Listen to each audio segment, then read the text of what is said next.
many different sources? I think you've actually characterized the project extremely accurately, because we don't really have an operating system. We're just running code on as bare metal a platform as possible. In fact, the majority of our work is just configuration and policy and separating out all of those, teasing out the real essence of the policy into composable, semantically sound modules.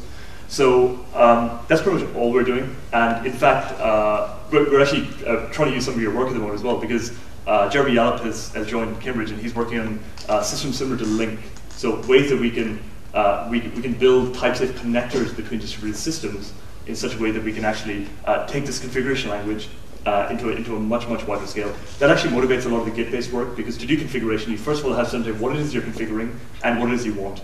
And so the Git model lets us see exactly what we have out there, and then it becomes a matter of distilling down what we want into higher level security policies. The TLS stack that Hannes Menhard and David Kalper have built has been amazing for this, because in addition to building the stack, which is the thing that actually communicates using SSL, it actually forces to think about what APIs look like. And the API behind SSL right now is horrifically bad. It's OpenSSL, which is extremely low level, and despite coding in that sort of stuff for about 15 years, I have no idea how to build a secure OpenSSL app. In our world, we have these functional callbacks and so on, so we've been spending a lot of time trying to figure out how do we build and evaluate APIs for these libraries in such a way that the policy can be diverted away from the core concerns of running the actual protocol itself. Things like certificate verification. Should that bubble up to the application, or should we have a central policy that says, this is how everything in my cloud deployment will do certificate verification? And so all of these are possible because we can just write them in OCaml or Haskell, in our case OCaml, in Halbyon's case Haskell, and just make them as succinct as possible. We don't have a formal story yet. We've been trying to avoid that very hard just so we can keep moving. But we're starting to understand how to integrate with formal methods right now, because we have a much smaller system than is typically deployed. So that makes it much more amenable to formal analysis.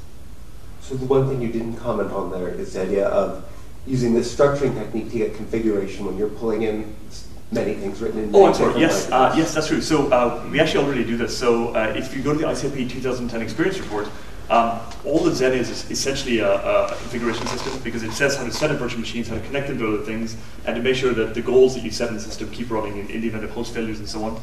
So we can do this. So what we do right now is that we explicitly, the reason we pick one language is we explicitly configure our stack all the way through, so there's no kind of configuration files or anything in the system, they're all values. As to how you do the configuration, we don't really have any comment. But if you want to wrap existing systems using this, then you have to spin up a virtual machine as normal. But because we're running on a hypervisor base, you can use unikernel for all of the explicit configuration that you want. But then let's say you have a PHP-based website that you just absolutely have to run. Well, you can just wrap that in an OCaml module that represents a virtual machine, and perhaps you could run a TSP proxy in Mirage that will scrub all the data going in, and then run your virtual machine in a nice cocoon that is protected from the outside world directly. So we can manipulate virtual machines just like any other system, because we're running on top of Zen, and therefore do configuration. Now, we haven't done this work yet, but on the Mirage site we have a few videos showing how this stuff is going.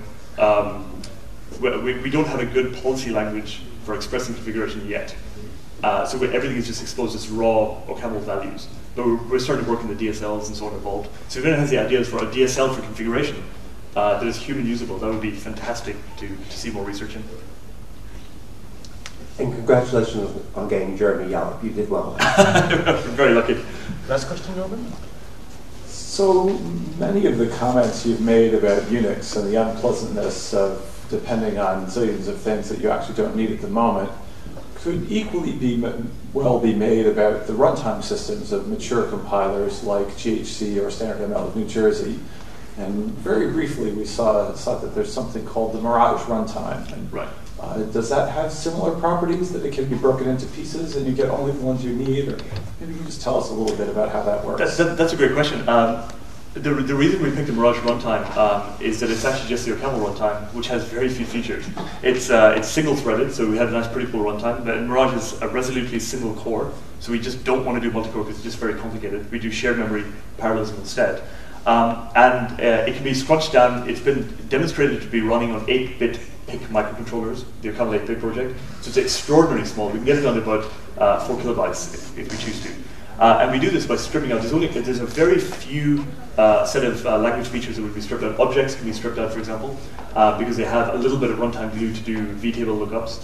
And weak references can be stripped out as well. But the garbage collector itself is extraordinarily small and compact. But your broader point is a very good one. So one thing that we're starting to do is to work in a linear variation of ML. And the idea here is that we want to build garbage collector-free subsets of our language, and then we will just have no runtime at all. And we've seen some great talks from the Rust community. For example, there's a tutorial ongoing this morning as well.